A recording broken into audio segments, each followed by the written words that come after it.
श्री महाभारतम आदि पर्व द्वितीय अध्याय। जय श्री कृष्ण। समंत पंचक क्षेत्र का वर्णन, अक्षौहिणी सेना का प्रमाण, महाभारत में वर्णित पर्वों और उनके संक्षिप्त विषयों का संग्रह तथा महाभारत के श्रवण एवं पठन का फल। ऋषि बोले, सूतनंदन, आपने अपने प्रवचन के आरंभ में जो समंत पंचक अर्थात कुरुक्षेत्र की चर्चा की थी, अब हम उस देश के संबंध में पूर्ण रूप से सब कुछ यथावत सुनना चाहते हैं।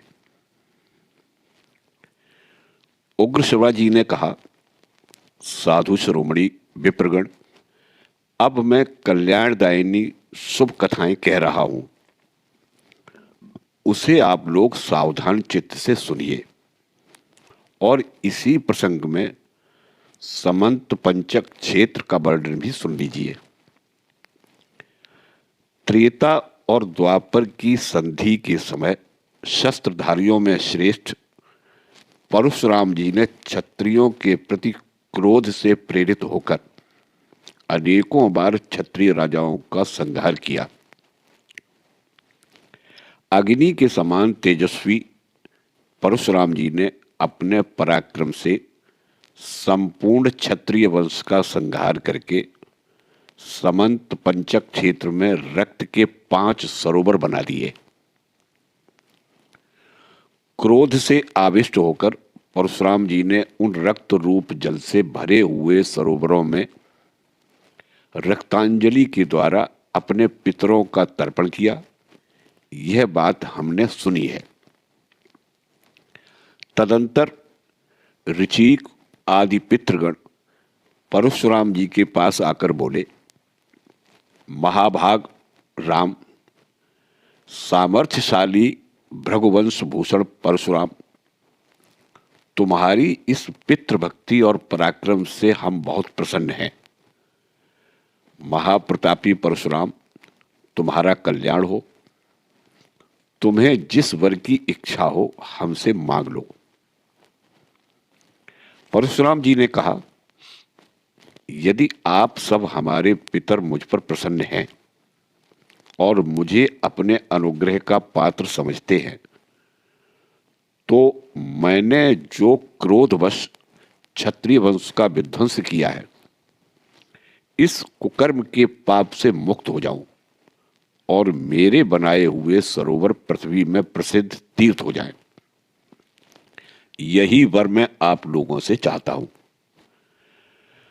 तदंतर ऐसा ही होगा, यह कहकर पितरों ने वरदान दिया। साथ ही अब बचे खुचे क्षत्रिय वंश को क्षमा कर दो, ऐसा कहकर उन्हें क्षत्रियों के संहार से भी रोक दिया। इसके पश्चात परशुराम जी शांत हो गए।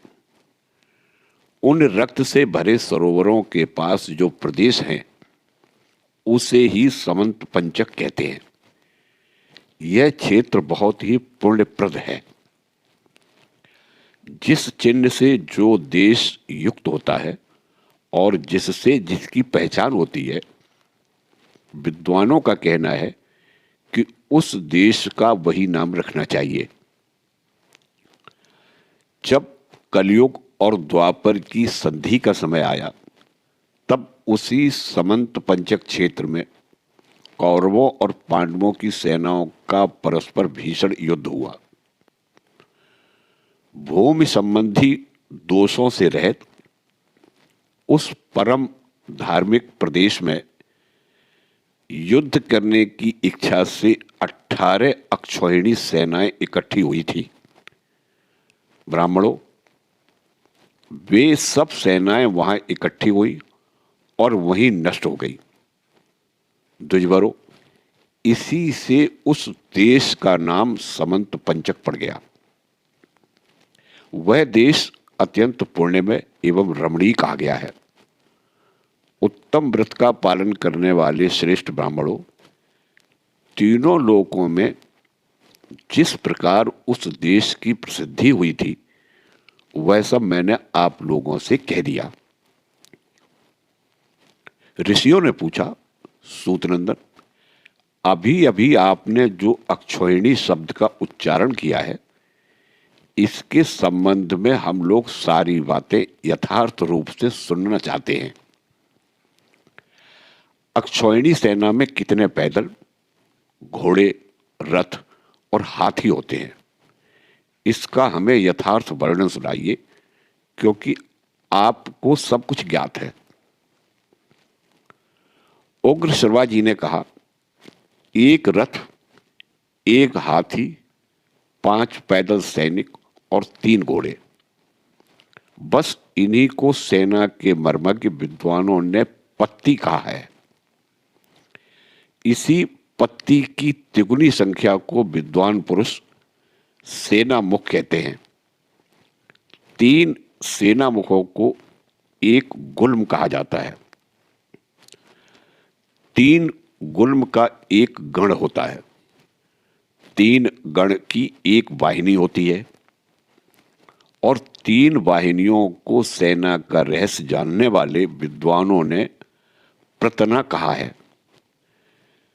3 प्रतना की एक चमू, 3 चमू की एक अनीकिनी और 10 अनीकिनी की एक अक्षौहिणी होती है। यह विद्वानों का कथन है। श्रेष्ठ ब्राह्मणों, गणित के तत्वज्ञ विद्वानों ने एक अक्षौहिणी सेना में रथों की संख्या 21,870 बतलाई है। हाथियों की संख्या भी इतनी ही कहनी चाहिए।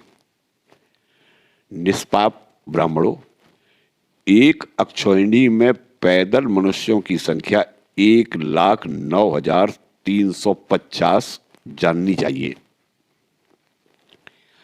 एक अक्षौहिणी सेना में घोड़ों की ठीक ठीक संख्या 65,610 कही गई है।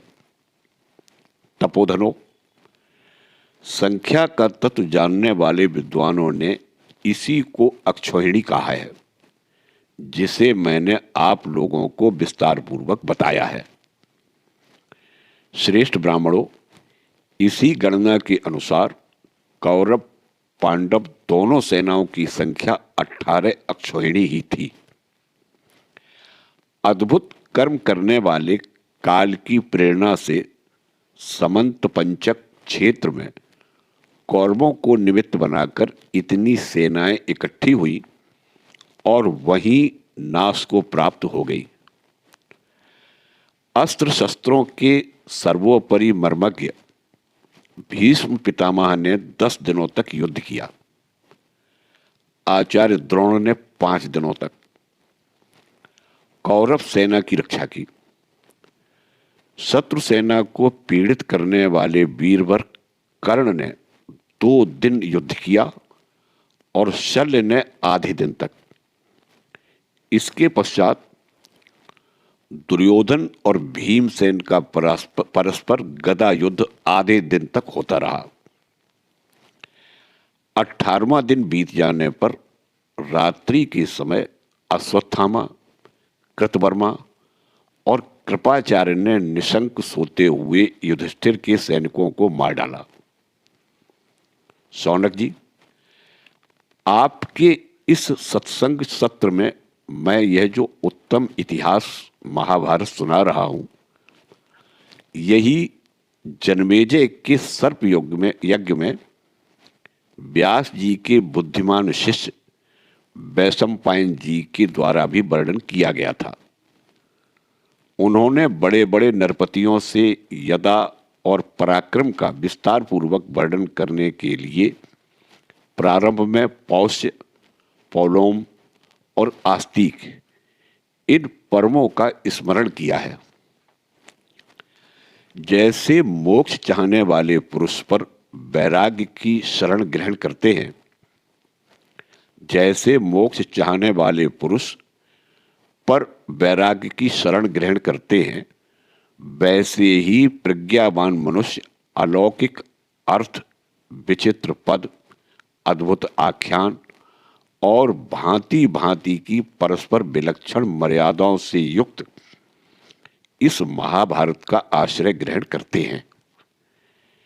जैसे जानने योग्य पदार्थों में आत्मा, प्रिय पदार्थों में अपना जीवन सर्वश्रेष्ठ है, वैसे ही संपूर्ण शास्त्रों में परब्रह्म परमात्मा की प्राप्ति रूप प्रयोजन को पूर्ण करने वाला यह इतिहास श्रेष्ठ है।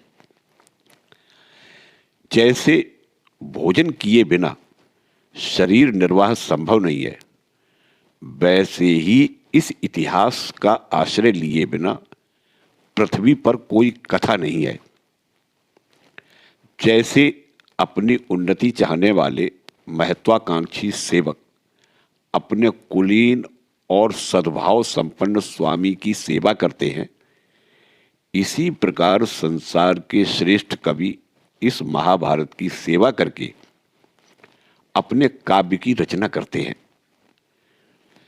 जैसे लौकिक और वैदिक सब प्रकार के ज्ञान को प्रकाशित करने वाली संपूर्ण वाणी स्वरों एवं व्यंजनों में समाई रहती है, वैसे ही लोक, परलोक तथा परमात्मा संबंधी संपूर्ण उत्तम विद्या बुद्धि इस श्रेष्ठ इतिहास में भरी हुई है।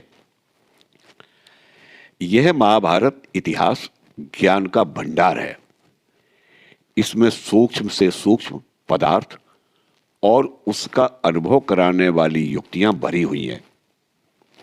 इसका एक एक पद और पर्व आश्चर्यजनक है तथा यह भेदों के धर्म में अर्थ से अलंकृत है। अब इसके पर्वों की संग्रह सूची सुनिए। पहले अध्याय में पर्वानुक्रमणी है और दूसरे में पर्व संग्रह। इसके पश्चात पौष्य, पौलोम, आस्तिक और आदि अंशावतरण पर्व है। तदंतर संभव पर्व का वर्णन है, जो अत्यंत अद्भुत और रोमांचकारी है। इसके पश्चात जातुग्रह, दाह पर्व है। तदंतर हिडंब वध पर्व है, फिर बक वध और उसके बाद चैत्र रथ पर्व है।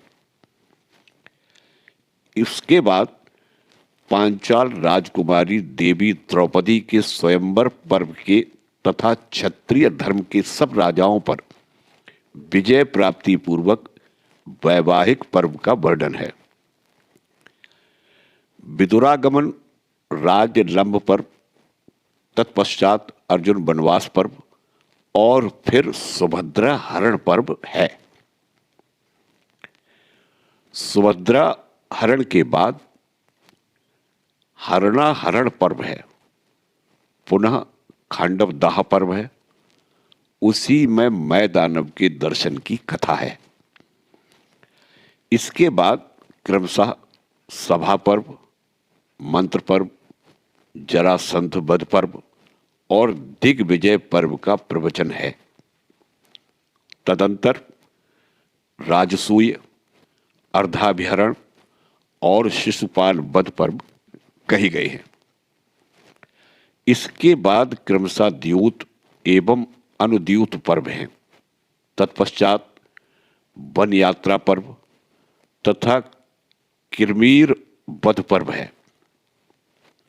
इसके बाद अर्जुनाभिगमन पर्व जानना चाहिए और फिर कैरात पर्व आता है, जिसमें सर्वेश्वर भगवान शिव तथा अर्जुन के युद्ध का वर्णन है।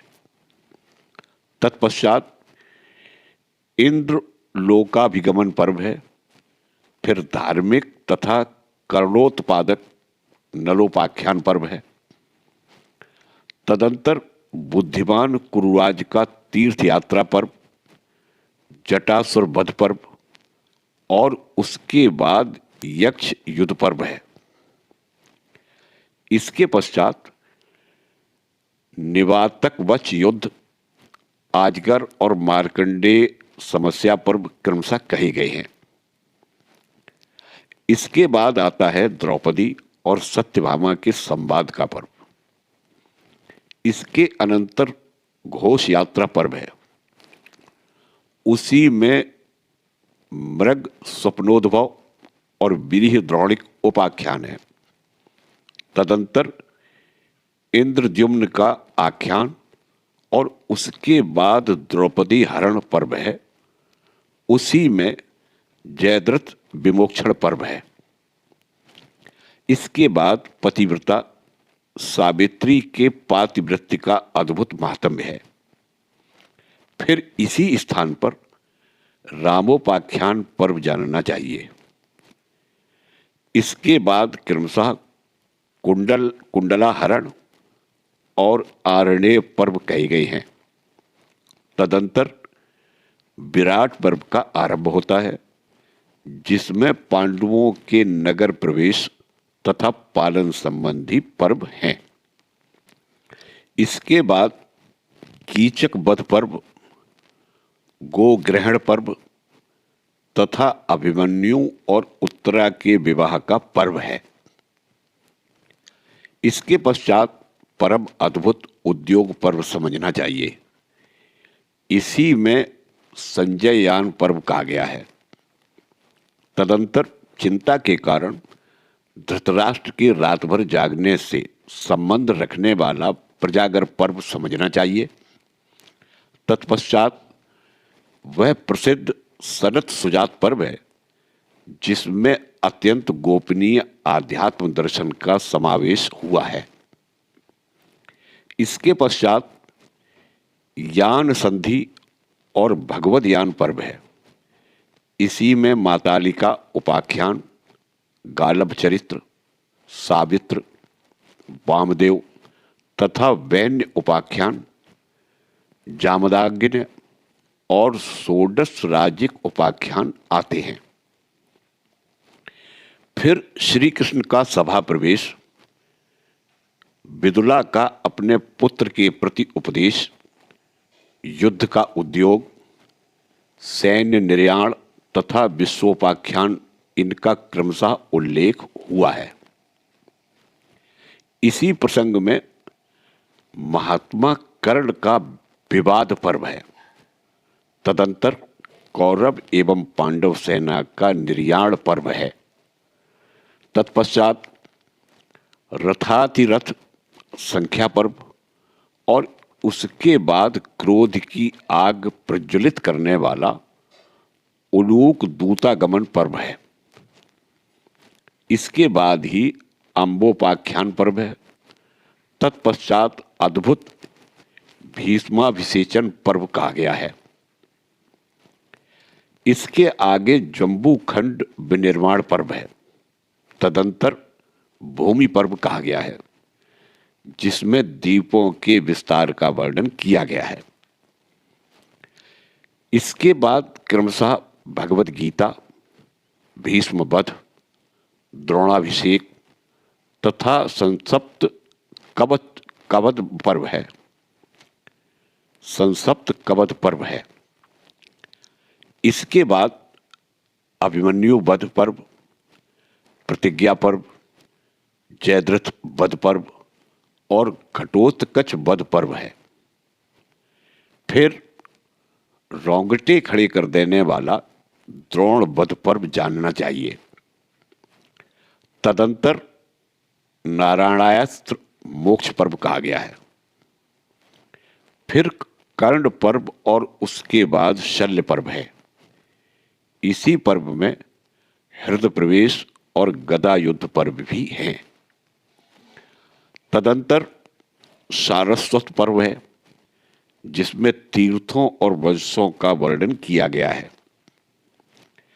इसके बाद अत्यंत बीभत्स सौप्तिक पर्व, इसके बाद अत्यंत दारुण एपीक पर्व की कथा है। फिर जल प्रदानिक और स्त्री विलाप पर्व आते हैं। तत्पश्चात श्राद्ध पर्व है, जिसमें मृत कौरवों की अंत्येष्टि क्रिया का वर्णन है उसके बाद ब्राह्मण वेशधारी राक्षस चार्वाक के निग्रह का पर्व है।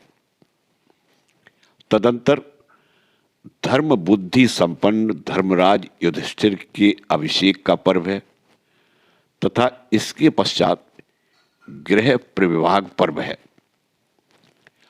इसके पश्चात शांति पर्व प्रारंभ होता है, जिसमें राज धर्मानुशासन, आपद धर्म और मोक्ष धर्म पर्व हैं।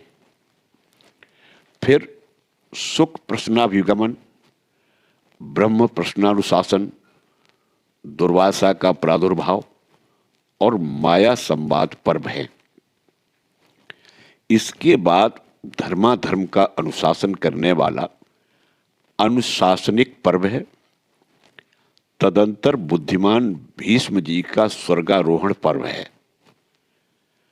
अब आता है आश्वमेधिक पर्व, जो संपूर्ण पापों का नाशक है।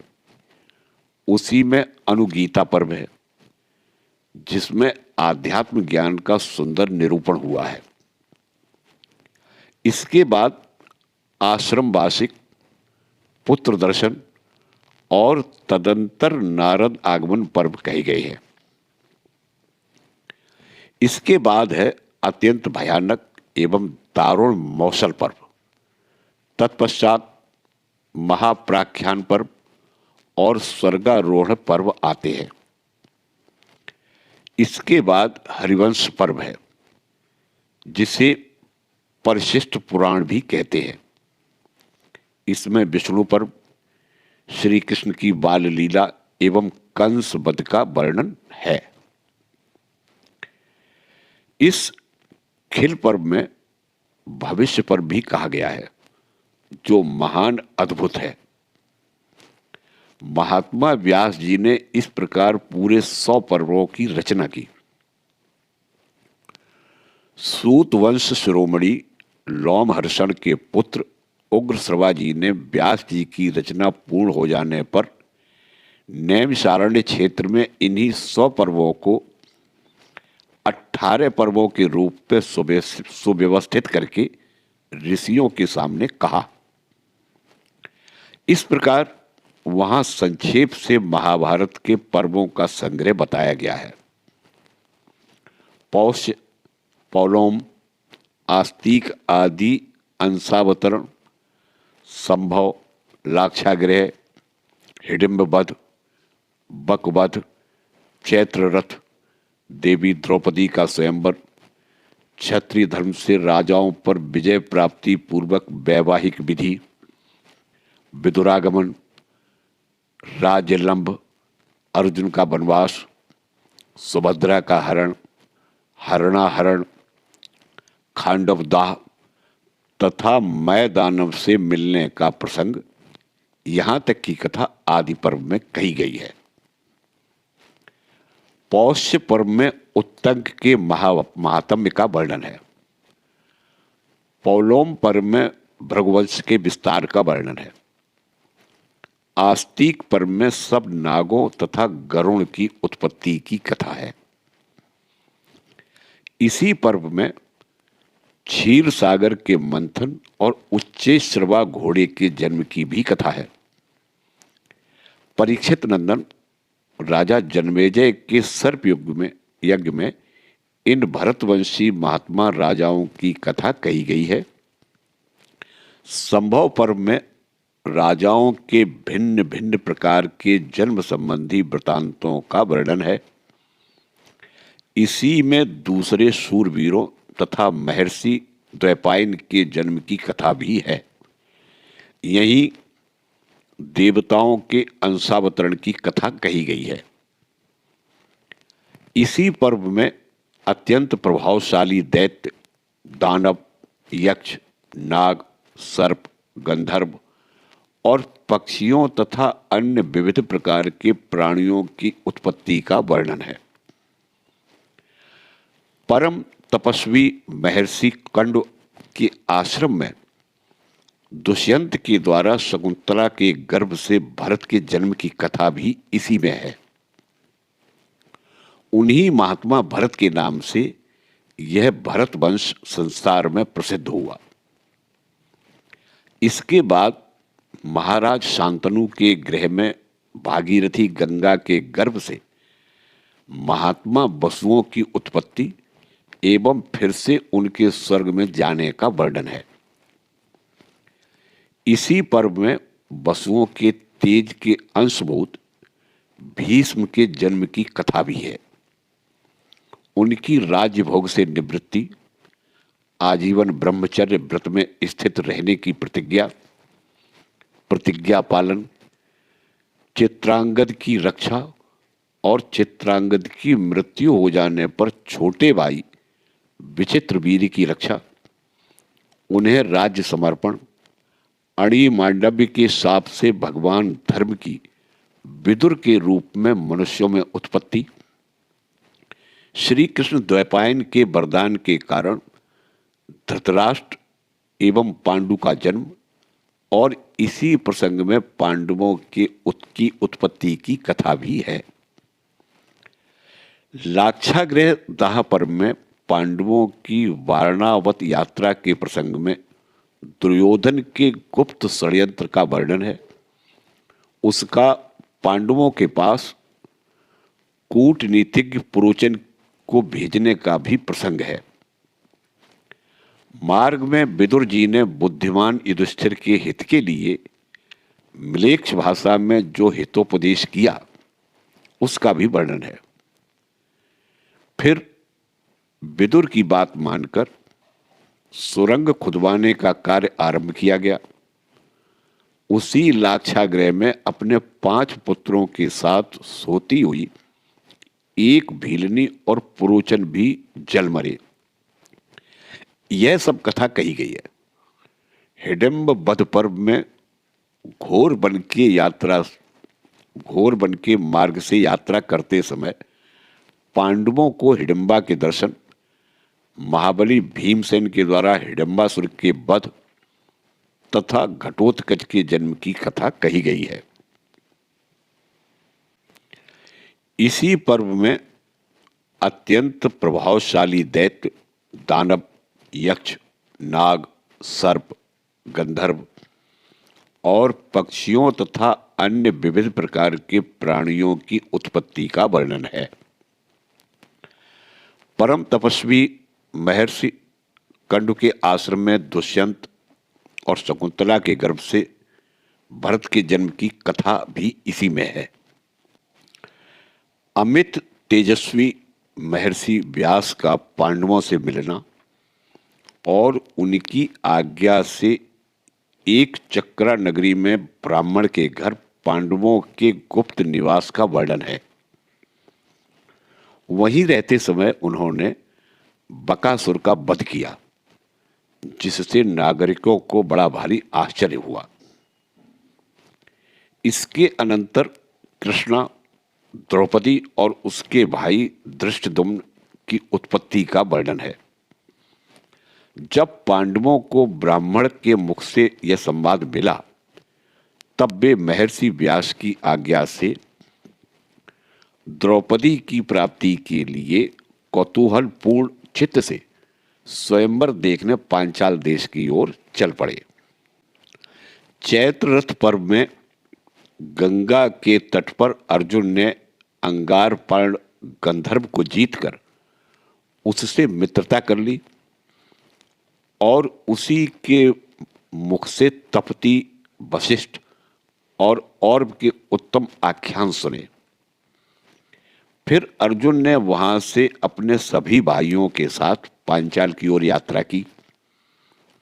तदंतर अर्जुन ने पांचाल नगर के बड़े बड़े राजाओं से भरी सभा में लक्ष्य भेद करके द्रौपदी को प्राप्त किया। यह कथा भी इसी पर्व में है। वहीं भीमसेन और अर्जुन ने रणांगण में युद्ध के लिए तनद्ध, क्रोधांत राजाओं को तथा शल्य और कर्ण को भी अपने पराक्रम से पराजित कर दिया। महामती बलराम एवं भगवान श्री कृष्ण ने जब भीमसेन एवं अर्जुन के अपरिमित और अति मानुष बलवीर को देखा, तब उन्हें शंका हुई कि कहीं ये पांडव तो नहीं है। फिर वे दोनों उनसे मिलने के लिए कुम्हार के घर आए। इसके पश्चात द्रौपदी ने पांचों पांडवों की एक ही पत्नी कैसे हो सकती है, इस संबंध में विचार विमर्श किया। इस वैवाहिक पर्व में 5 इंद्रों का अद्भुत उपाख्यान और द्रौपदी के देव विहित तथा मनुष्य परंपरा के विपरीत विवाह का वर्णन हुआ है। इसके बाद धृतराष्ट्र ने पांडवों के पास विदुर जी को भेजा है। विदुर जी पांडवों से मिले हैं तथा उन्हें श्री कृष्ण का दर्शन हुआ है। इसके पश्चात धृतराष्ट्र का पांडवों को आधा राज्य देना, इंद्रप्रस्थ में पांडवों का निवास करना एवं नारद जी की आज्ञा से द्रौपदी के पास आने जाने के संबंध में समय निर्धारण आदि विषयों का वर्णन है। इसी प्रसंग में सुंद और उपसुंद के उपाख्यान का भी वर्णन है। तदंतर एक दिन धर्मराज युधिष्ठिर द्रौपदी के साथ बैठे हुए थे। अर्जुन ने ब्राह्मण के लिए नियम तोड़कर वहां प्रवेश किया और अपने आयुध लेकर ब्राह्मण की वस्तु उसे प्राप्त करा दी और दृढ़ निश्चय करके वीरता के साथ मर्यादा पालन करके लिए वन में चली गई। इसी प्रसंग में यह कथा भी कही गई है कि वनवास के अवसर पर मार्ग में ही अर्जुन और उलूपी का मेल हो गया। इसके बाद अर्जुन ने पवित्र तीर्थों की यात्रा की है। इसी समय चित्रांगदा के गर्भ से बब्रुवाहन का जन्म हुआ और इसी यात्रा में उन्होंने 5 शुभ अप्सराओं को मुक्तिदान किया, जो एक तपस्वी ब्राह्मण के शाप से ग्राह हो गई थी। फिर प्रभास तीर्थ में श्री कृष्ण और अर्जुन के मिलन का वर्णन है। तत्पश्चात यह बताया गया है कि द्वारका में सुभद्रा और अर्जुन परस्पर एक दूसरे पर आसक्त हो गए। उसके बाद श्री कृष्ण की अनुमति से अर्जुन ने सुभद्रा को हर लिया। तदंतर देवकी नंदन भगवान श्री कृष्ण के दहेज लेकर पांडवों के पास पहुंचने की और सुभद्रा के गर्भ से परम तेजस्वी वीर बालक अभिमन्यु के जन्म की कथा है। इसके पश्चात द्रौपदी के पुत्रों की उत्पत्ति की कथा है। तदंतर जब श्री कृष्ण और अर्जुन यमुना जी के तट पर विहार करने के लिए गए हुए थे, तब उन्हें जिस प्रकार चक्र और धनुष की प्राप्ति हुई उसका वर्णन है।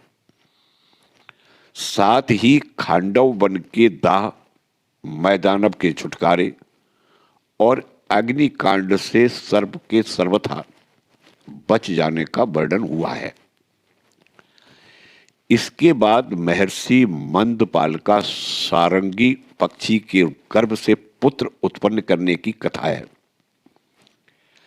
इस प्रकार इस अत्यंत विस्तृत आदि पर्व का सबसे प्रथम निरूपण हुआ है। परमर्षि एवं परम तेजस्वी महर्षि व्यास ने इस पर्व में 227 अध्यायों की रचना की है।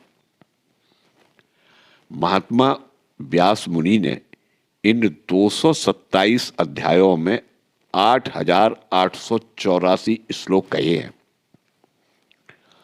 दूसरा सभा पर्व है। इसमें बहुत से वृतांतों का वर्णन है।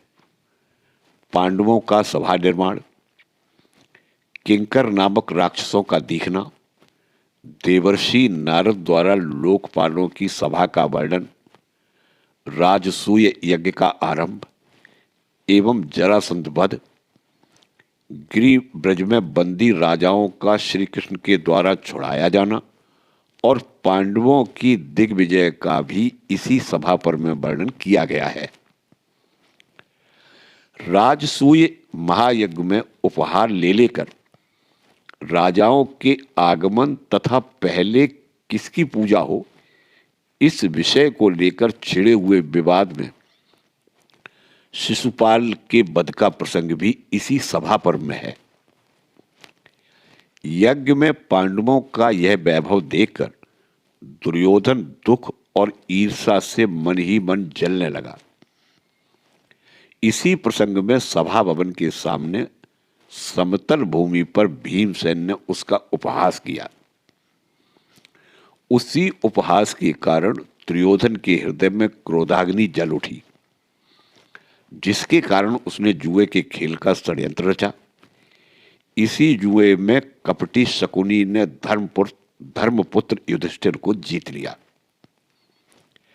जैसे समुद्र में डूबी हुई नौका को कोई फिर से निकाल ले, वैसे ही द्यूत के समुद्र में डूबी हुई परम दुखिनी पुत्रवधू द्रौपदी को परम बुद्धिमान धृतराष्ट्र ने निकाल लिया। जब राजा दुर्योधन को जुए की विपत्ति से पांडवों के बच जाने का समाचार मिला, तब उसने पुनः उन्हें जुए के लिए बुलाया। दुर्योधन ने उन्हें जुए में जीतकर वनवास के लिए भेज दिया। महर्षि व्यास ने सभा पर्व में यही सब कथा कही है। श्रेष्ठ ब्राह्मणों, इस पर्व में अध्यायों की संख्या 78 है और श्लोक की संख्या 2511 बताई गई है। इसके पश्चात महत्वपूर्ण वन पर्व आता है। जिस समय महात्मा पांडव वनवास के लिए यात्रा कर रहे थे, उस समय बहुत से पूर्ववासी लोग बुद्धिमान धर्मराज युधिष्ठिर के पीछे पीछे चलने लगे। महात्मा युधिष्ठिर ने पहले अनुयायी ब्राह्मणों के भरण पोषण के लिए अन्न और औषधियां प्राप्त करने के उद्देश्य से सूर्य भगवान की आराधना की। महर्षि धौम्य के उपदेश से उन्हें सूर्य भगवान की कृपा प्राप्त हुई और अक्षय अन्न का पात्र मिला। उधर विदुर जी धृतराष्ट्र को हितकारी उपदेश कर रहे थे, परंतु धृतराष्ट्र ने उनका परित्याग कर दिया। धृतराष्ट्र के परित्याग पर विदुर जी पांडवों के पास चले गए और फिर धृतराष्ट्र का आदेश प्राप्त होने पर उनके पास लौट आए। धृतराष्ट्र नंदन दुर्मति दुर्योधन ने कर्ण के प्रोत्साहन से वनवासी पांडवों को मार डालने का विचार किया। दुर्योधन के इस दूषित भाव को जानकर महर्षि व्यास झटपट वहां आ पहुंचे और उन्होंने दुर्योधन की यात्रा का निषेध कर दिया। इसी प्रसंग में सुरभि का आख्यान भी है। मैत्रेय ऋषि ने आकर राजा धृतराष्ट्र को उपदेश किया और उन्होंने ही राजा दुर्योधन को शाप दे दिया। इसी पर्व में यह कथा है कि युद्ध में भीमसेन ने किरमीर को मार डाला। पांडवों के पास वृषणवंशी और पांचाल आए। पांडवों ने उन सबके साथ वार्तालाप किया। जब श्री कृष्ण ने यह सुना कि शकुनी ने जुए में पांडवों को कपट से हरा दिया है, तब वे अत्यंत क्रोधित हुए, परंतु अर्जुन ने हाथ जोड़कर उन्हें शांत किया। द्रौपदी श्री कृष्ण के पास बहुत रोई कल्पी। श्री कृष्ण ने दुखार्त द्रौपदी को आश्वासन दिया। यह सब कथा वन पर्व में है। इसी पर्व में महर्षि व्यास ने सोम वध की कथा कही है। श्री कृष्ण सुभद्रा को पुत्र सहित द्वारका में ले गए। धृष्टद्युम्न द्रौपदी के पुत्रों को अपने साथ लिवा ले गए। तदंतर पांडवों ने परम रमणीय द्वैत वन में प्रवेश किया। इसी पर्व में युधिष्ठिर एवं द्रौपदी का संवाद तथा युधिष्ठिर और भीमसेन के संवाद का भली भांति वर्णन किया गया है।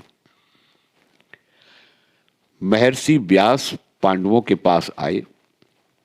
उन्होंने राजा युधिष्ठिर को प्रतिस्मृति नामक मंत्र विद्या का उपदेश किया। व्यास जी के चले जाने पर पांडवों ने काम्यक वन की यात्रा की।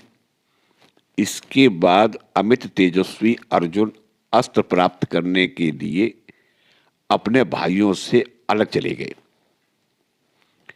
वही किरात वेशधारी महादेव जी के साथ अर्जुन का युद्ध हुआ। लोकपालों के दर्शन हुए और अस्त्र की प्राप्ति हुई। इसके बाद अर्जुन अस्त्र के लिए इंद्रलोक में गए। यह सुनकर धृतराष्ट्र को चिंता हुई। इसके बाद धर्मराज युधिष्ठिर को शुद्ध हृदय महर्षि बर्दहस्त का दर्शन हुआ। युधिष्ठिर ने आर्त होकर उन्हें अपनी दुख गाथा सुनाई और विलाप किया। इसी प्रसंग में नलोपाख्यान आता है, जिसमें धर्मनिष्ठा का अनुपम आदर्श है, जिसे पढ़ सुनकर हृदय में करुणा की धारा बहने लगती है। दमयंती का दृढ़ धैर्य और नल का चरित्र यहीं पढ़ने को मिलते हैं। उन्हीं महर्षि से पांडवों को अक्ष हृदय जुए के रहस्य की प्राप्ति हुई। यही स्वर्ग से महर्षि लोमस पांडवों के पास पधारे। लोमस ने ही वनवासी महात्मा पांडवों को यह बात बतलाई कि अर्जुन स्वर्ग में किस प्रकार अस्त्र विद्या सीख रहे हैं। इसी पर्व में अर्जुन का संदेश पाकर पांडवों ने तीर्थ यात्रा की। उन्हें तीर्थ यात्रा का फल प्राप्त हुआ और कौन तीर्थ कितने पुण्यप्रद होते हैं, इस बात का वर्णन हुआ। इसके बाद महर्षि नारद ने पुलस्त तीर्थ की यात्रा करने की प्रेरणा दी और महात्मा पांडवों ने वहां की यात्रा की।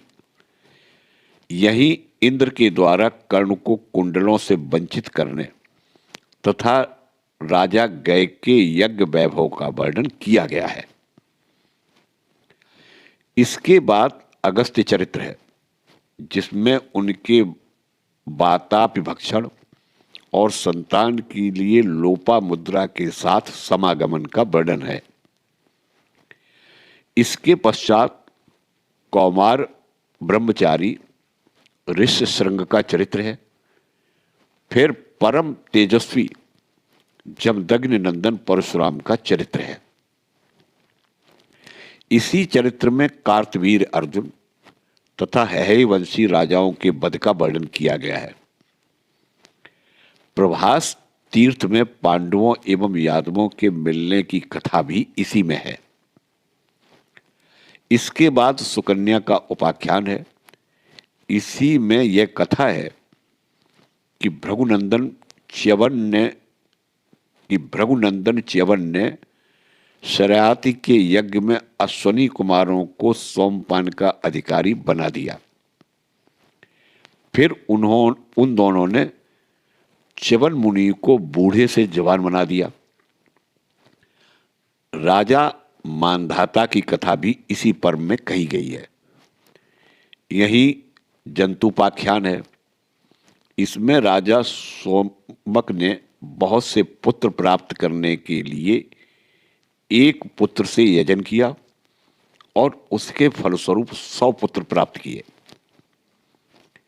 इसके बाद शेन अर्थात बाज और कपोत अर्थात कबूतर का सर्वोत्तम उपाख्यान है। इसमें इंद्र और अग्नि राजा शिवी के धर्म की परीक्षा लेने के लिए आए हैं।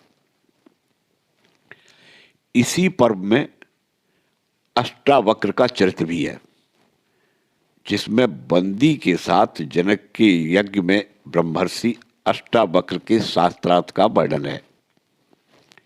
वह बंदी वरुण का पुत्र था और न्यायिकों में प्रधान था। उससे महात्मा अष्टावक्र ने वाद विवाद में पराजित कर दिया।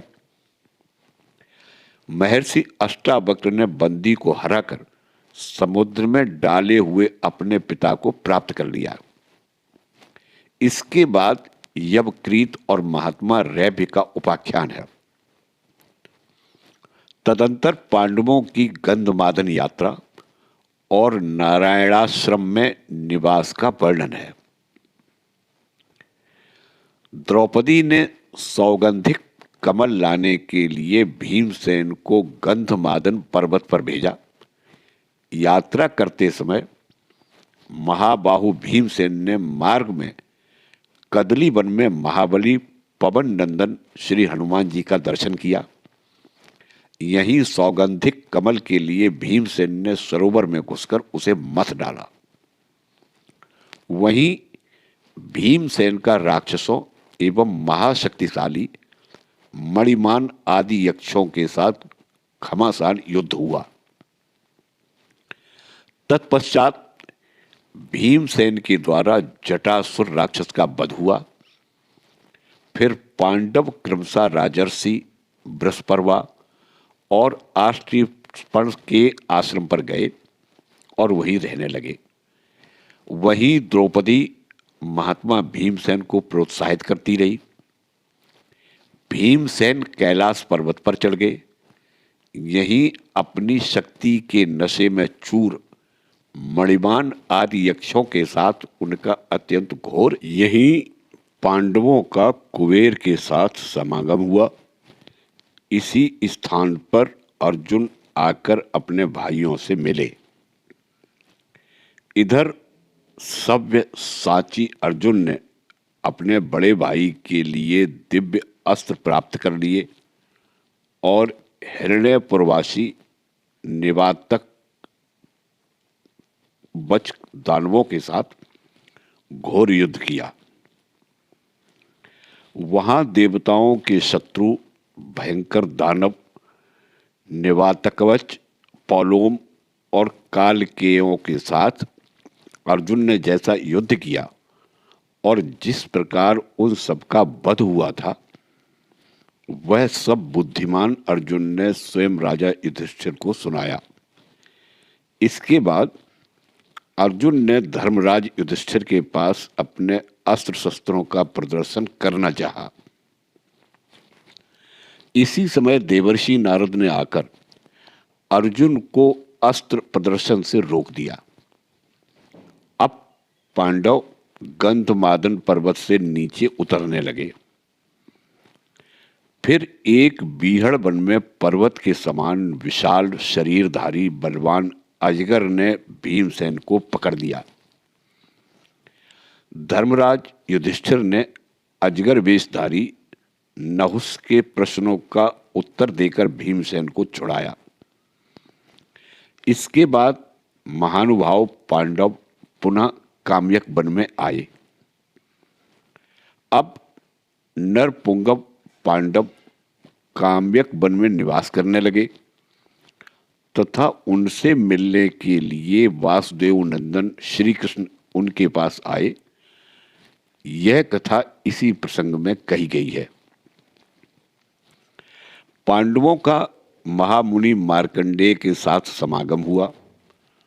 वहां महर्षि ने बहुत से उपाख्यान सुनाए। उनमें बेन पुत्र पृथु का भी उपाख्यान है।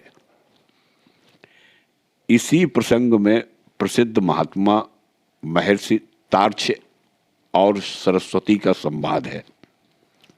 तदंतर मत्स्योपाख्यान भी कहा गया है। इसी मार्कंडेय समागम में पुराणों की अनेक कथाएं, राजा इंद्रद्युम्न का उपाख्यान तथा धुंधुमार की कथा भी है।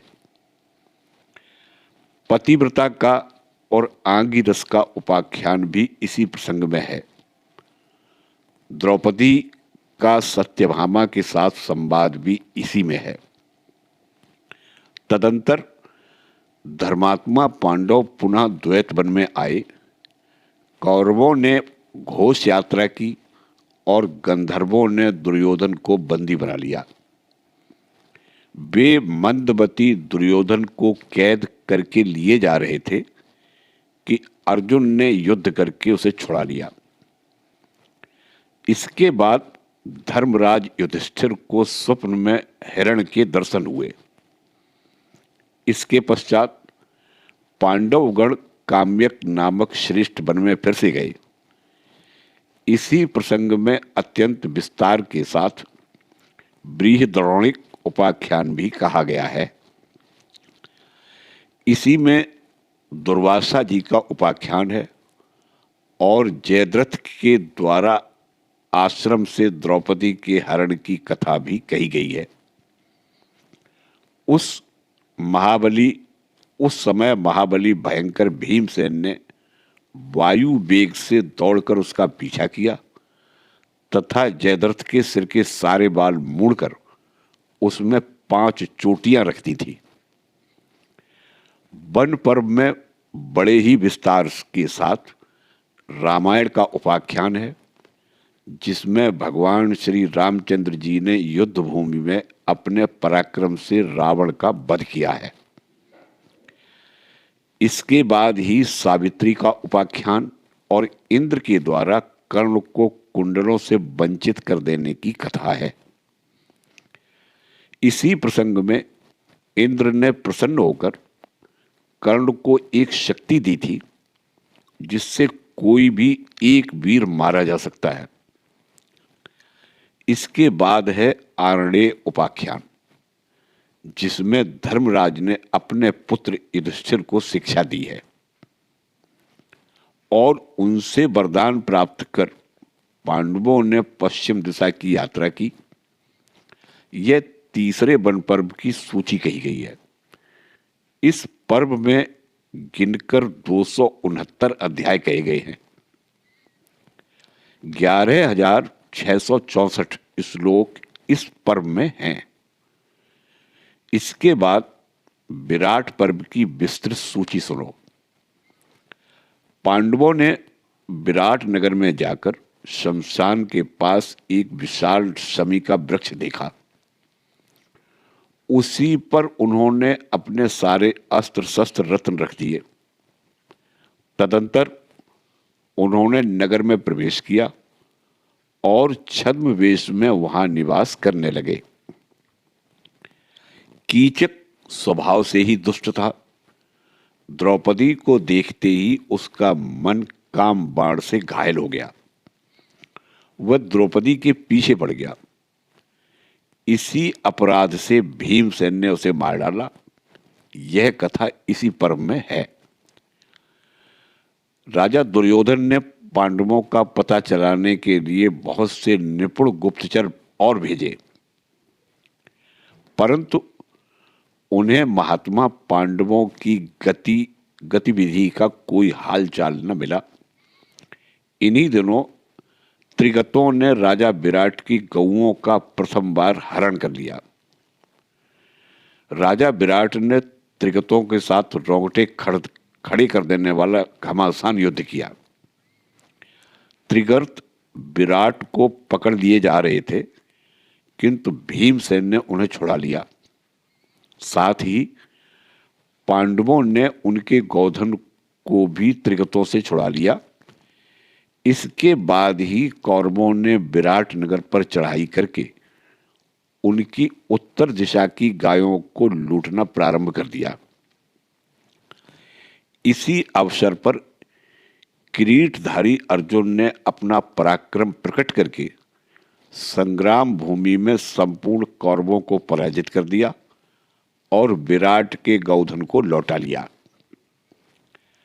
पांडवों के पहचाने जाने पर राजा विराट ने अपनी पुत्री उत्तरा शत्रुघाती सुभद्रा नंदन अभिमन्यु से विवाह करने के लिए पुत्र वधू के रूप में अर्जुन को दे दी। इस प्रकार चौथे विराट पर्व की सूची का विस्तार पूर्वक वर्णन किया गया। परमर्षि व्यास जी महाराज ने इस पर्व में गिनकर 67 अध्याय रखे हैं। अब तुम मुझसे श्लोकों की संख्या सुनो। इस पर्व में 2050 श्लोक वेद वेदता महर्षि वेद व्यास ने कहे हैं। इसके बाद पांचवा उद्योग पर्व समझना चाहिए। अब तुम उसकी विषय सूची सुनो। जब पांडव उपलब्ध नगर में रहने लगे तब दुर्योधन और अर्जुन विजय की आकांक्षा से भगवान श्री कृष्ण के पास उपस्थित हुए। दोनों ने ही भगवान श्री कृष्ण से प्रार्थना की कि आप इस युद्ध में हमारी सहायता कीजिए। इस पर महामना श्री कृष्ण ने कहा, दुर्योधन और अर्जुन, तुम दोनों ही श्रेष्ठ पुरुष हो। मैं स्वयं युद्ध न करके एक का मंत्री बन जाऊंगा और दूसरे को एक अक्षौहिणी सेना दे दूंगा। अब तुम ही दोनों निश्चय करो कि किसे क्या दूं। अपने स्वार्थ के संबंध में अनजान एवं खोटी बुद्धि वाले दुर्योधन ने एक अक्षौहिणी सेना मांग ली और अर्जुन ने यह मांग की कि श्री कृष्ण युद्ध भले ही न करें परंतु मेरे मंत्री बन जाएं। मद्र देश के अधिपति राजा शल्य पांडवों की ओर से युद्ध करने आ रहे थे, परंतु दुर्योधन ने मार्ग में ही उपहारों से धोखे में डालकर उन्हें प्रसन्न कर लिया और उन वरदायक नरेश से यह वर मांगा कि मेरी सहायता कीजिए। शल्य ने दुर्योधन से सहायता की प्रतिज्ञा कर ली। इसके बाद वे पांडवों के पास गए और बड़ी शांति के साथ सब कुछ समझा बुझाकर यह बात कह दी। राजा ने इसी प्रसंग में इंद्र की विजय की कथा भी सुनाई। पांडवों ने अपने पुरोहित को कौरवों के पास भेजा। धृतराष्ट्र ने पांडवों के पुरोहित के इंद्र विजय विषयक वचन को सादर श्रवण करते हुए उनके आगमन के औचित्य को स्वीकार किया। तत्पश्चात परम प्रतापी महाराज धृतराष्ट्र ने भी शांति की इच्छा से दूत के रूप में संजय को पांडवों के पास भेजा। जब धृतराष्ट्र ने सुना कि पांडवों ने श्री कृष्ण को अपना नेता चुन लिया है और वे उन्हें आगे करके युद्ध के लिए प्रस्थान कर रहे हैं, तब चिंता के कारण उनकी नींद भाग गई। वे रात भर जागते रहे। उस समय महात्मा विदुर ने मनीषी राजा धृतराष्ट्र को विविध प्रकार से अत्यंत आश्चर्यजनक नीति का उपदेश किया है। वही विदुर नीति के नाम से प्रसिद्ध है। उसी समय महर्षि सनत सुजात ने खिन्न चित्त एवं शोक विह्वल राजा धृतराष्ट्र को सर्वोत्तम आध्यात्म शास्त्र का श्रवण कराया। प्रातःकाल राजसभा में संजय ने राजा धृतराष्ट्र से श्री कृष्ण और अर्जुन के एकात्म अथवा मित्रता का भली भांति वर्णन किया। इसी प्रसंग में यह कथा भी है कि परम दयालु सर्वज्ञ भगवान श्री कृष्ण दया भाव से युक्त हो शांति स्थापन के लिए संधि कराने के उद्देश्य से स्वयं हस्तिनापुर नामक नगर में पधारे। यद्यपि भगवान श्री कृष्ण दोनों ही पक्षों का हित चाहते थे और शांति के लिए प्रार्थना कर रहे थे, परंतु राजा दुर्योधन ने उनका विरोध किया। इसी पर्व में दंभोदभव की कथा कही गई है और साथ ही मातालिका अपनी कन्या के लिए वर ढूंढने का प्रसंग भी है। इसके बाद महर्षि गालब के चरित्र का वर्णन है। साथ ही विदुला ने अपने पुत्र को जो शिक्षा दी है वह भी कही गई है। भगवान श्री कृष्ण ने कर्ण और दुर्योधन आदि की दूषित मंत्रणा को जानकर राजाओं की भरी सभा में अपने योगेश्वर का प्रदर्शन किया। भगवान श्री कृष्ण ने कर्ण को अपने रथ पर बैठाकर उसे पांडवों के पक्ष में आने के लिए अनेक युक्तियों से बहुत तरह समझाया, परंतु कर्ण ने अहंकारवश उनकी बात अस्वीकार कर दी।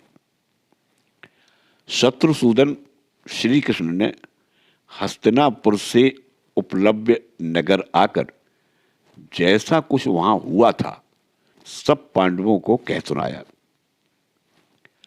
शत्रुघाती पांडव उनके वचन सुनकर और क्या करने में हमारा हित है यह परामर्श करके युद्ध संबंधी सब सामग्री जुटाने में लग गई। इसके पश्चात हस्तिनापुर नामक नगर से युद्ध के लिए मनुष्य, घोड़े, रथ और हाथियों की चतुरंगिणी सेना ने कूच किया। इसी प्रसंग में सेना की गिनती की गई। फिर यह कहा गया है कि शक्तिशाली राजा दुर्योधन ने दूसरे दिन प्रातःकाल से होने वाले युद्ध के संबंध में उलूक को दूत बनाकर पांडवों के पास भेजा। इसके अनंतर इस पर्व में रथी, अतिरथी आदि के स्वरूप का वर्णन तथा अंबा का उपाख्यान आता है। इस प्रकार महाभारत में उद्योग पर 5वां पर्व है और इसमें बहुत से सुंदर सुंदर वृतांत हैं।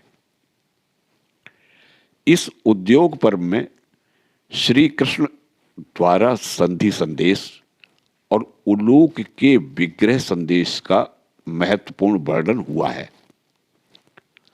तपोधन महर्षियों, विशाल बुद्धि महर्षि व्यास ने इस पर्व में 186 अध्याय रखे हैं और श्लोकों की संख्या 6698 बताई है।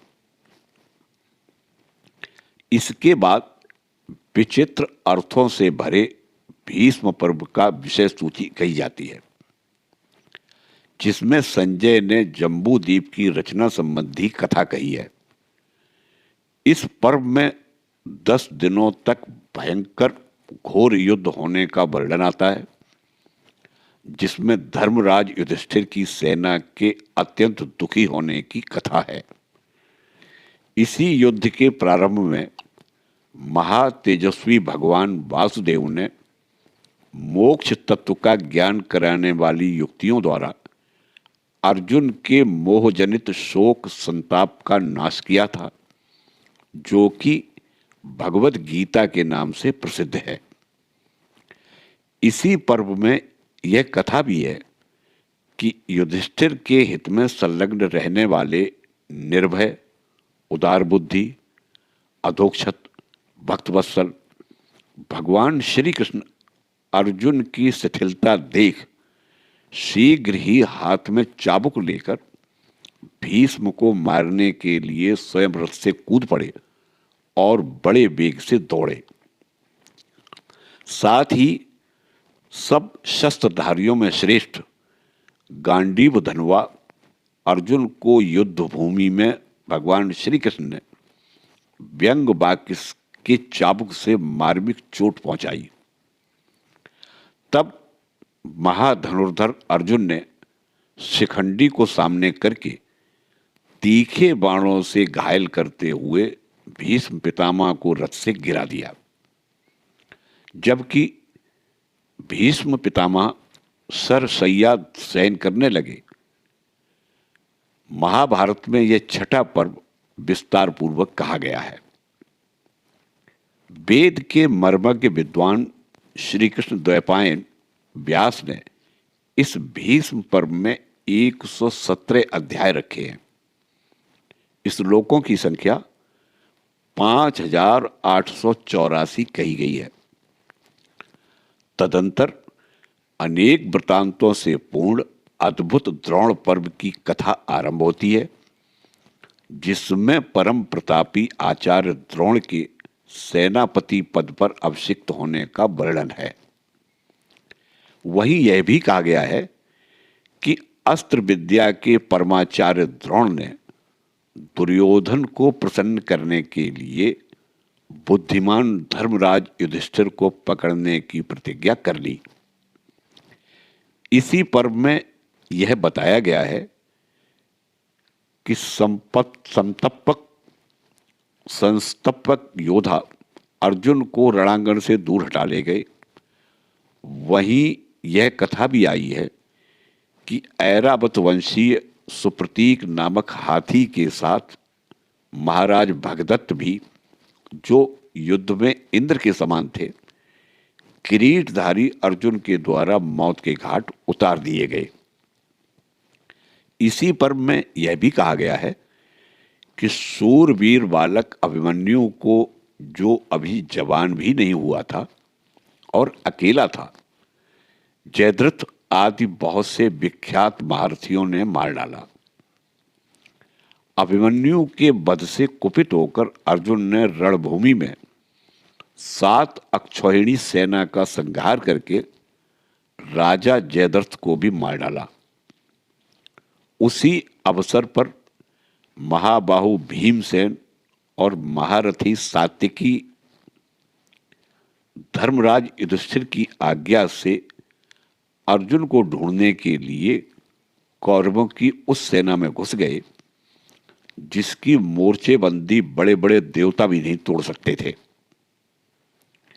अर्जुन ने संसप्तकों में से जो बच रहे थे उन्हें भी युद्ध भूमि में निशेष कर दिया।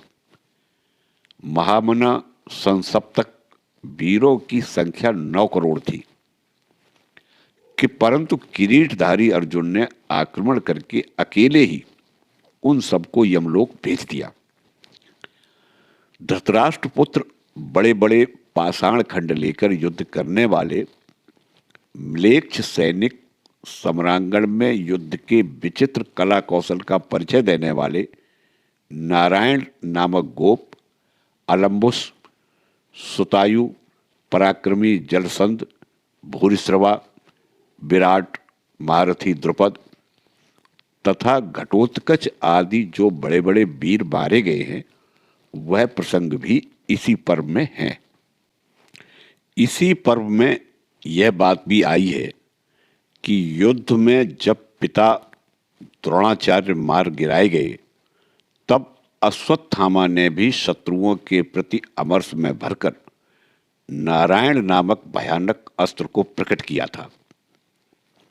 इसी में आग्नेयास्त्र तथा भगवान रुद्र के उत्तम महात्म्य का वर्णन किया गया है। व्यास जी के आगमन तथा श्री कृष्ण और अर्जुन के महात्म्य की कथा भी इसी में है। महाभारत में यह 7वां महान पर्व बताया गया है। कौरव पांडव युद्ध में जो नरश्रेष्ठ नरेश सूरवीर बताए गए हैं, उनमें से अधिकांश में मारे जाने का प्रसंग इसी द्रोण पर्व में ही आया है। तत्वदर्शी पराशर नंदन मुनिवर व्यास ने भली भांति सोच विचार कर द्रोण पर्व में 170 अध्यायों और 8,909 श्लोकों की रचना एवं गणना की है। इसके बाद अत्यंत अद्भुत कर्ण पर्व का परिचय दिया गया है। इसी में परम बुद्धिमान मद्रराज शल्य को कर्ण के सारथी बनाने का प्रसंग है। फिर त्रिपुर के संहार की पुराण प्रसिद्ध कथा आई है। युद्ध के लिए जाते समय कर्ण और शल्य में जो कठोर संवाद हुआ है, उसका वर्णन भी इसी पर्व में है। तदंतर हंस और कौवे का आक्षेपपूर्ण उपाख्यान है। इसके बाद महात्मा अश्वत्थामा के द्वारा राजा पांड्य के वध की कथा है। फिर दंडसेन और दंडक के वध का प्रसंग है। इसी पर्व में कर्ण के साथ युधिष्ठिर के द्वैरथ युद्ध का वर्णन है। जिसमें कर्ण ने सब धुरंधर वीरों के देखते देखते धर्मराज युधिष्ठिर के प्राणों को संकट में डाल दिया था। तत्पश्चात युधिष्ठिर और अर्जुन के एक दूसरे के प्रति क्रोध युक्त उद्गार हैं, जहां भगवान श्री कृष्ण ने अर्जुन को समझा बुझाकर शांत किया। इसी पर्व में यह बात भी आई है कि भीमसेन ने पहले की हुई प्रतिज्ञा के अनुसार दुशासन का वक्षस्थल विदीर्ण करके रक्त पिया था। तदंतर द्वंद्व युद्ध में अर्जुन ने महारथी कर्ण को जो मार गिराया, वह प्रसंग भी कर्ण पर्व में ही है। महाभारत का विचार करने वाले विद्वानों ने इस कर्ण पर्व को 8वां पर्व कहा है। कर्ण पर्व में 69 अध्याय कहे गए हैं और 4964 श्लोकों का पाठ इस पर्व में किया गया है। तत्पश्चात विचित्र अर्थयुक्त विषयों से भरा हुआ शल्य पर्व कहा गया है। इसी में यह कथा आई है कि जब कौरव सेना के सभी प्रमुख वीर मार दिए गए, तब मद्रराज शल्य सेनापति हुए। वहीं कुमार कार्तिकेय का उपाख्यान और अभिषेक कर्म कहा गया है।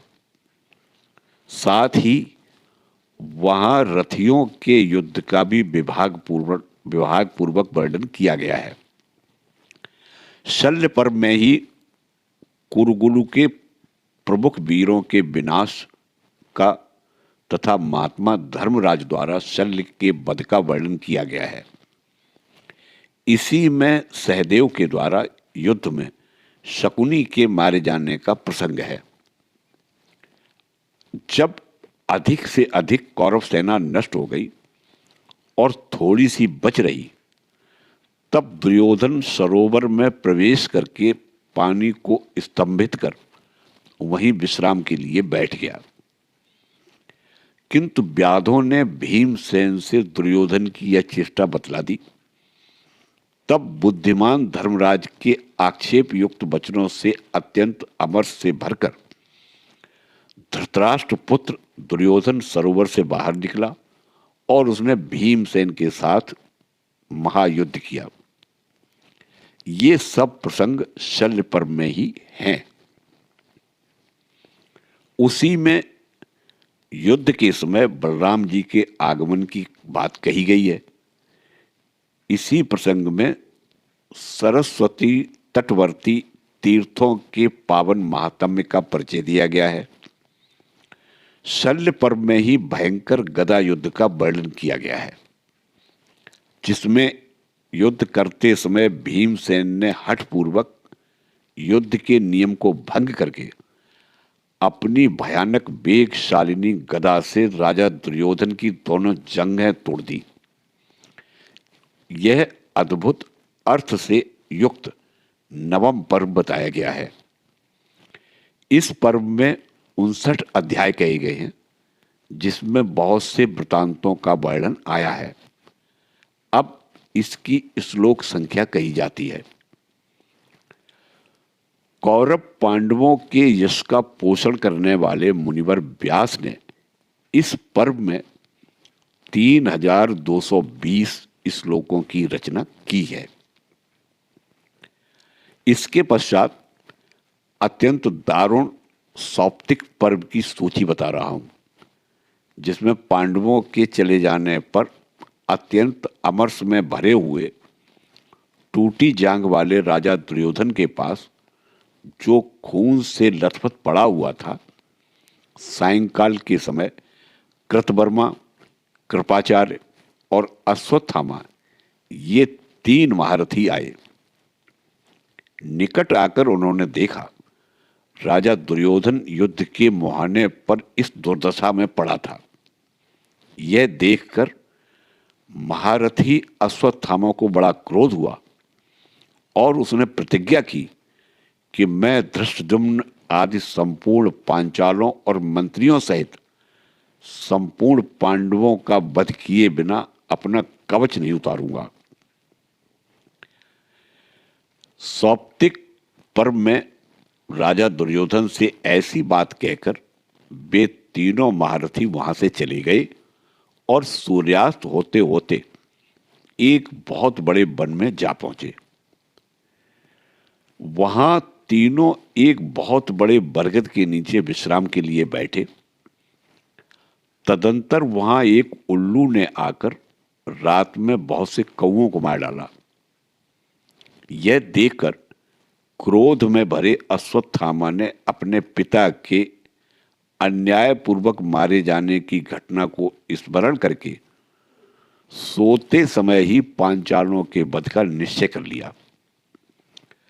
तत्पश्चात पांडवों के शिविर के द्वार पर पहुंचकर उसने देखा एक बड़ा भयंकर राक्षस, जिसकी ओर देखना अत्यंत कठिन था, वह वहां खड़ा है। उसने पृथ्वी से लेकर आकाश तक के प्रदेश को घेर रखा था। अश्वत्थामा जितने भी अस्त्र चलाता उन सबको वह राक्षस नष्ट कर देता था। यह देखकर द्रोण कुमार ने तुरंत ही भयंकर नेत्रों वाले भगवान रुद्र की आराधना करके उन्हें प्रसन्न किया। तत्पश्चात अश्वत्थामा ने रात में निशंक सोए हुए धृष्टद्युम्न आदि पांचालों तथा द्रौपदी पुत्रों को कृतवर्मा और कृपाचार्य की सहायता से परिजनों सहित मार डाला।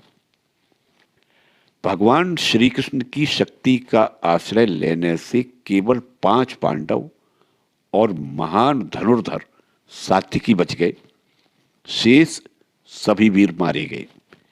यह सब प्रसंग सौप्तिक पर्व में वर्णित है।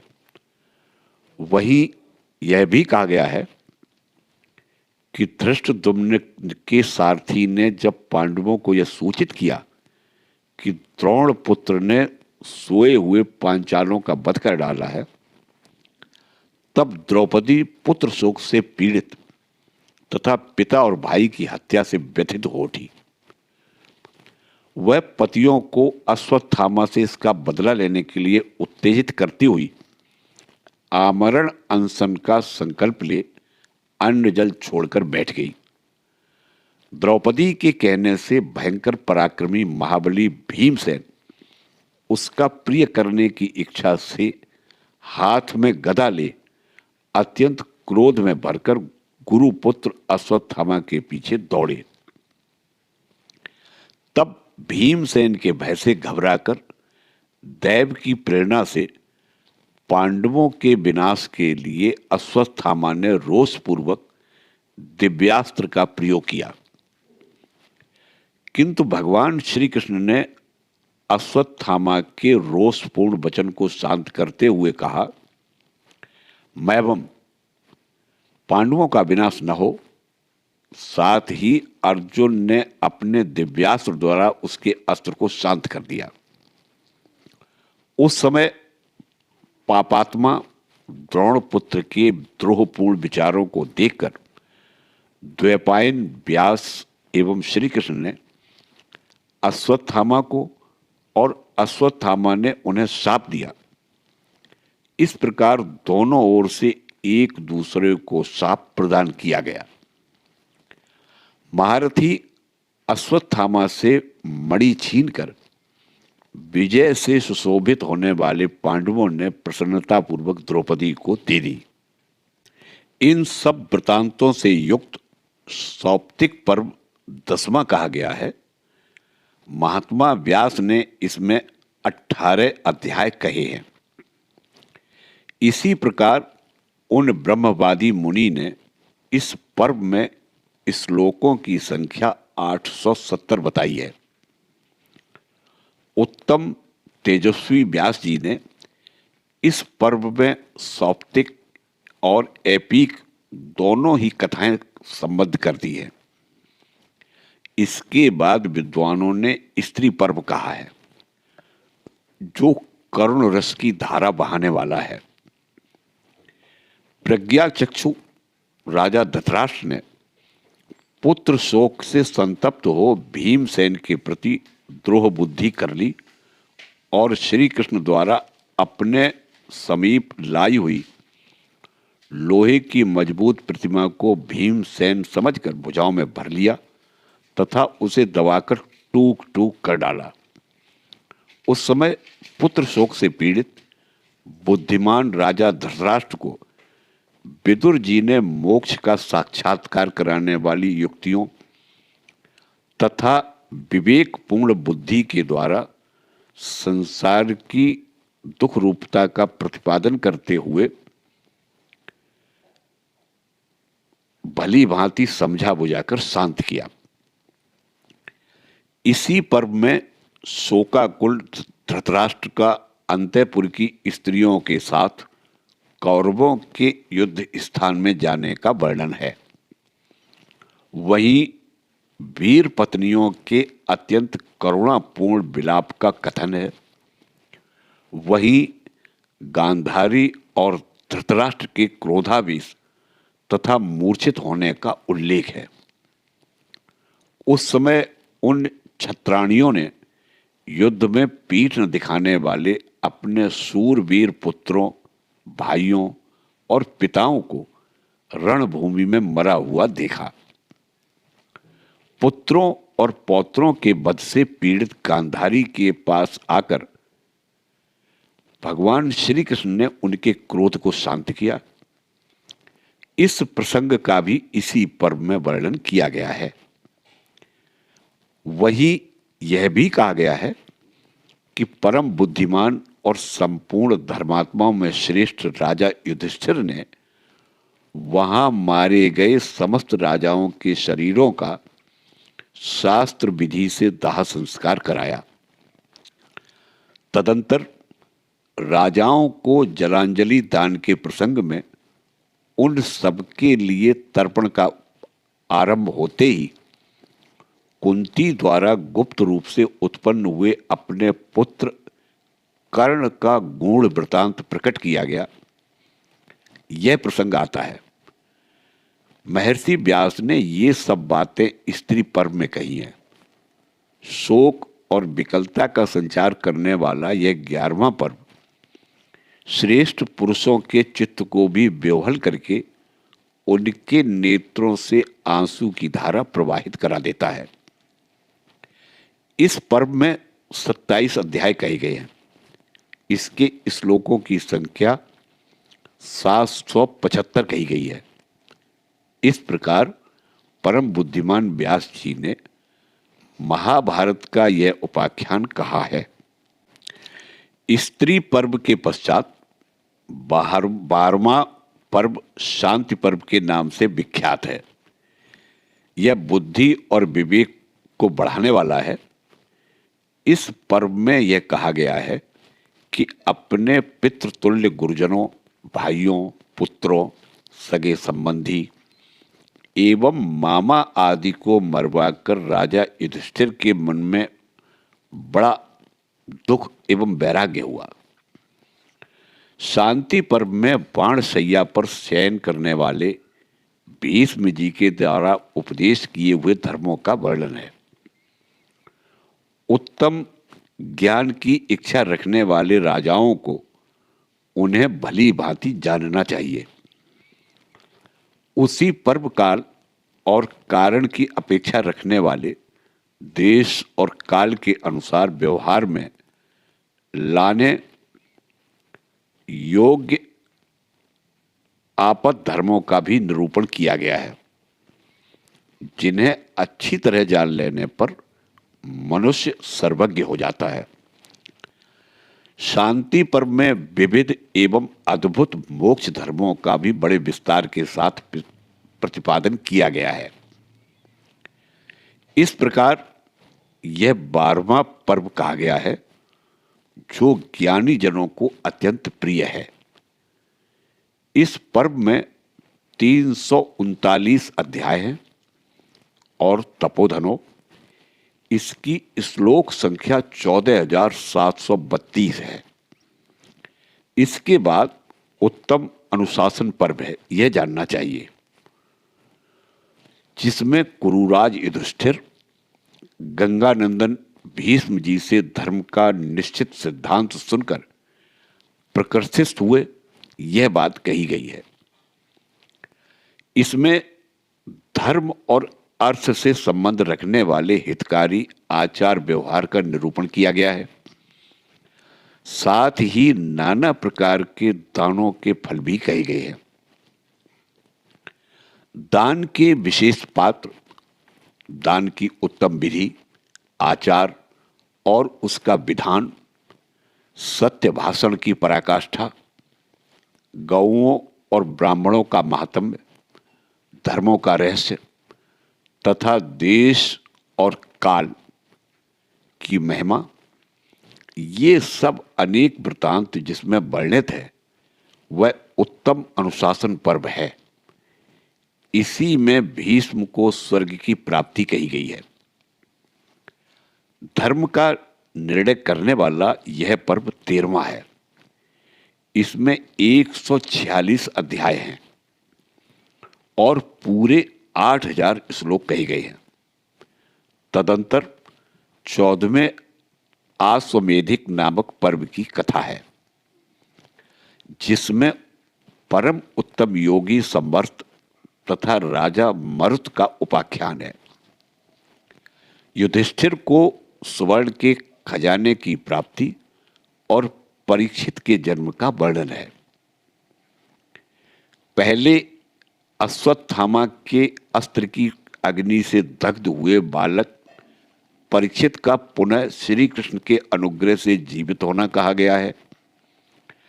संपूर्ण राष्ट्रों में घूमने के लिए छोड़े गए अश्वमेध संबंधी अश्व के पीछे पांडुनंदन अर्जुन के जाने और उन देशों में कुपित राजकुमारों के साथ उनके युद्ध का वर्णन है। पुत्रिका धर्म के अनुसार उत्पन्न हुए चित्रांगदा कुमार बब्रुवाहन ने युद्ध में अर्जुन को प्राण संकट स्थिति में डाल दिया था। यह कथा भी अश्वमेध पर्व में आई है। यही अश्वमेध महायज्ञ में नकुलोपाख्यान आया है। इस प्रकार यह परम अद्भुत अश्वमेधिक पर्व कहा गया है। इसमें 103 अध्याय पढ़े गए हैं। तत्वदर्शी व्यास जी ने इस पर्व में 3320 श्लोकों की रचना की है। तदंतर आश्रम वार्षिक नामक 15वें पर्व का वर्णन है, जिसमें गांधारी सहित राजा धृतराष्ट्र और विदुर के राज्य छोड़कर वन के आश्रम में जाने का उल्लेख हुआ है। उस समय धृतराष्ट्र को प्रस्थान करते देख सती साध्वी कुंती भी गुरुजनों और सेवा में अनुरक्त हो अपने पुत्र का राज्य छोड़कर उन्हीं के पीछे पीछे चली गई। जहां राजा धृतराष्ट्र ने युद्ध में मरकर परलोक में गए हुए अपने वीर पुत्रों, पौत्रों और अन्यान्य राजाओं को भी पुनः अपने पास आया हुआ देखा। महर्षि व्यास जी के प्रसाद से यह उत्तम आश्चर्य देखकर गांधारी सहित धृतराष्ट्र ने शोक त्याग दिया और उत्तम सिद्धि प्राप्त कर ली। इसी पर्व में यह बात भी आई है कि विदुर जी ने धर्म का आश्रय लेकर उत्तम गति प्राप्त की।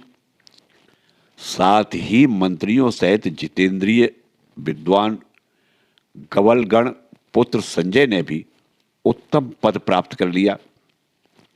इसी पर्व में यह बात भी आई है कि धर्मराज युधिष्ठिर को नारद जी का दर्शन हुआ। नारद जी से ही उन्होंने यदुवंशियों के महान संहार का समाचार सुना। यह अत्यंत अद्भुत आश्रमयासिक पर्व कहा गया है। इस पर्व में अध्यायों की संख्या 42 है। तत्वदर्शी व्यास जी ने इसमें 1506 श्लोक रखे हैं। इसके बाद मौसल पर्व की सूची सुनो। यह पर्व अत्यंत दारुण है। इसी में यह बात आई है कि कि ये श्रेष्ठ यदुवंशी वीर झार समुद्र के तट पर आपस के युद्ध में अस्त्र शस्त्रों के स्पर्श मात्र से मारे गए। ब्राह्मणों के सांप ने उन्हें पहले ही पीस डाला था।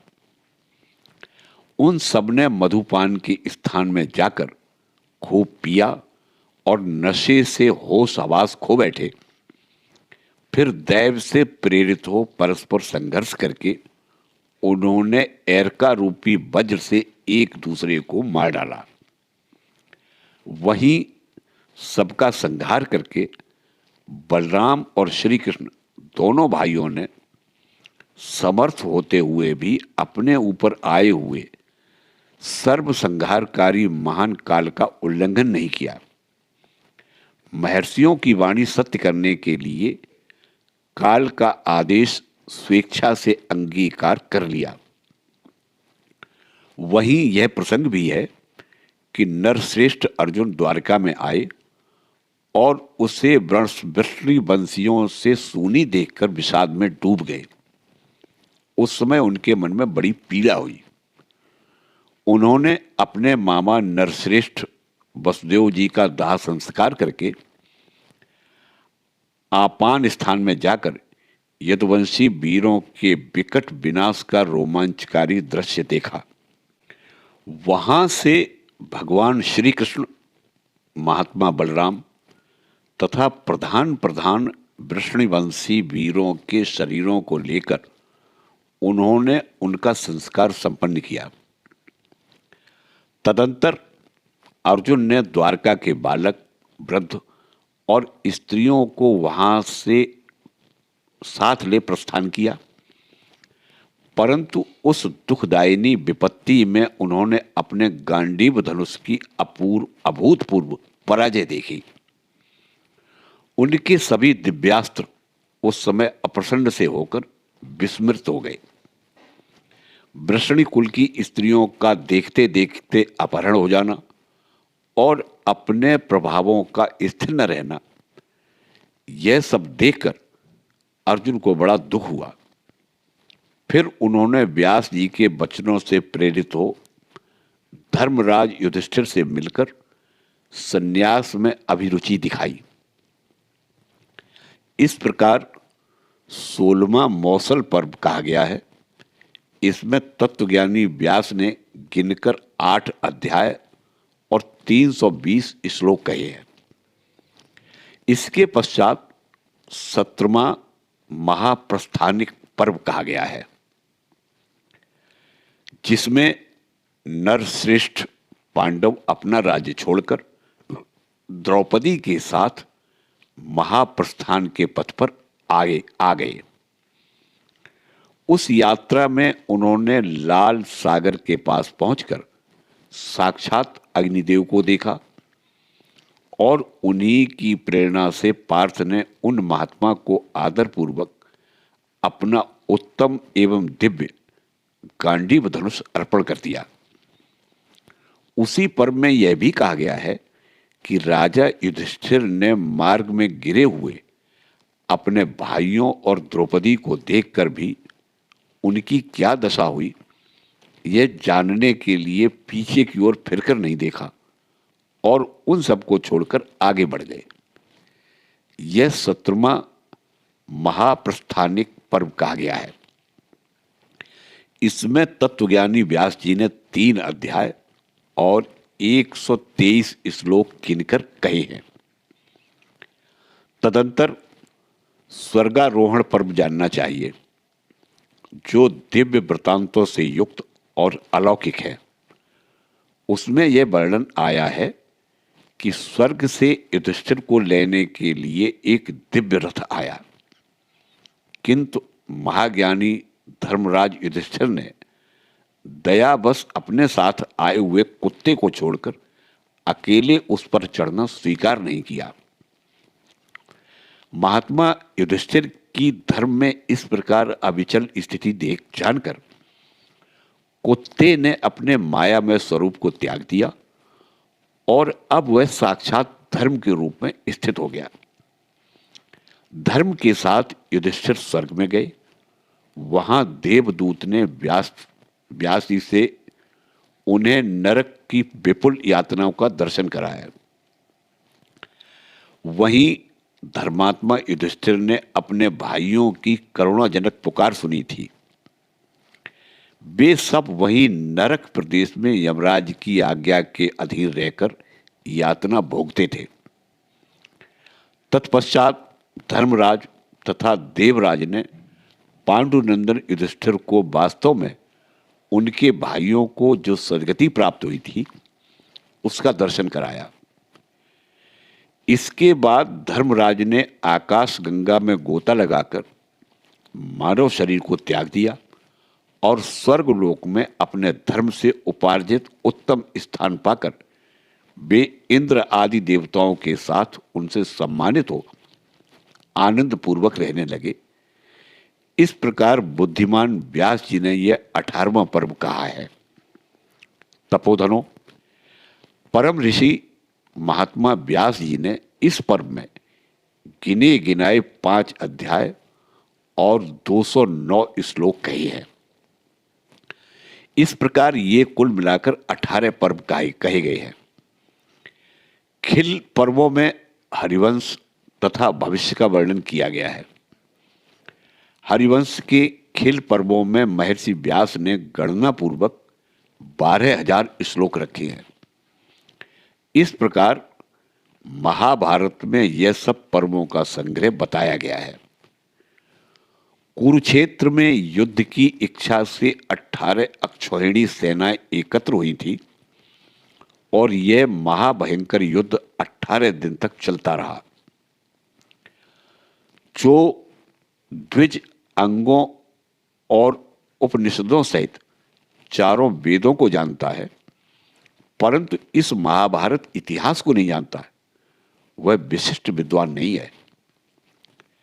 असीम बुद्धि वाले महात्मा व्यास ने यह अर्थशास्त्र कहा है। यह महान धर्मशास्त्र भी है, इसे काम शास्त्र भी कहा गया है और मोक्ष शास्त्र तो यह है ही। इस उपाख्यान को सुन लेने पर और कुछ सुनना अच्छा नहीं लगता। भला कोकिल का कलरव सुनकर कौओं की कठोर कां कां किसे पसंद आएगी। जैसे 5 भूतों से त्रिविध आध्यात्मिक, आधिदैविक और आधिभौतिक लोक सृष्टियां प्रकट होती हैं, उसी प्रकार इस उत्तम इतिहास से कवियों को काव्य रचना विषयक बुद्धियां प्राप्त होती है। द्विजवरों, इस महाभारत इतिहास के भीतर ही 18 पुराण स्थित हैं। ठीक उसी तरह जैसे आकाश में ही चारों प्रकार की प्रजा जरायुज, स्वेदज, अंडज और उद्भिज विद्यमान है। जैसे विचित्र मानसिक क्रियाएं ही समस्त इंद्रियों की चेष्टाओं का आधार हैं, उसी प्रकार संपूर्ण लौकिक वैदिक कर्मों के उत्कृष्ट फल साधनों का यह आख्यान ही आधार है। जैसे भोजन किए बिना शरीर नहीं रह सकता, वैसे ही इस पृथ्वी पर कोई भी ऐसी कथा नहीं है जो इस महाभारत का आश्रय लिए बिना प्रकट हुई हो। सभी श्रेष्ठ कवि इस महाभारत की कथा का आश्रय लेते हैं और लेंगे। ठीक वैसे ही जैसे उन्नति चाहने वाले सेवक श्रेष्ठ स्वामी का सहारा लेते हैं, जैसे शेष 3 आश्रम उत्तम गृहस्थ आश्रम से बढ़कर नहीं हो सकते, उसी प्रकार संसार के कवि इस महाभारत काव्य से बढ़कर काव्य रचना करने में समर्थ नहीं हो सकते। तपस्वी महर्षियों, आप सब लोग सदा सांसारिक आसक्तियों से ऊंचे उठें और आपका मन सदा धर्म में लगा रहे, क्योंकि परलोक में गए हुए जीव का बंधु या सहायक एकमात्र धर्म ही है। चतुर मनुष्य भी धन और स्त्रियों का सेवन तो करते हैं, किंतु वे उनकी श्रेष्ठता पर विश्वास नहीं करते और न उन्हें स्थिर ही मानते हैं। जो व्यास जी के मुख से निकले हुए इस अप्रमेय, अतुलनीय, पुण्य फलदायक, पवित्र, पापहारी और कल्याणमय महाभारत को दूसरों के मुख से सुनता है, उसे पुष्कर तीर्थ के जल में गोता लगाने की क्या आवश्यकता है। ब्राह्मण दिन में अपनी इंद्रियों द्वारा जो पाप करता है, उससे सायंकाल महाभारत का पाठ करके मुक्त हो जाता है। इसी प्रकार वह मन, वाणी और क्रिया द्वारा रात में जो पाप करता है, उससे प्रातःकाल महाभारत का पाठ करके छूट जाता है। जो गौओं के सींग में सोना मढ़ाकर वेद वेदता एवं बहुज्ञ ब्राह्मण को प्रतिदिन 100 गौएं दान देता है और जो केवल महाभारत कथा का श्रवण मात्र करता है, उन दोनों में से प्रत्येक को बराबर ही फल मिलता है। यह महान अर्थ से भरा हुआ परम उत्तम महाभारत आख्यान यहाँ पर्व संग्रहाध्याय के द्वारा समझना चाहिए। इस अध्याय को पहले सुन लेने पर मनुष्यों के लिए महाभारत जैसे महासमुद्र में प्रवेश करना उसी प्रकार सुगम हो जाता है जैसे जहाज की सहायता से अनंत जल राशि वाले समुद्र में प्रवेश करना सहज हो जाता है। इस प्रकार महाभारत आदि पर्व के अंतर्गत पर्व संग्रह पर्व में दूसरा अध्याय पूरा हुआ। जय श्री कृष्ण।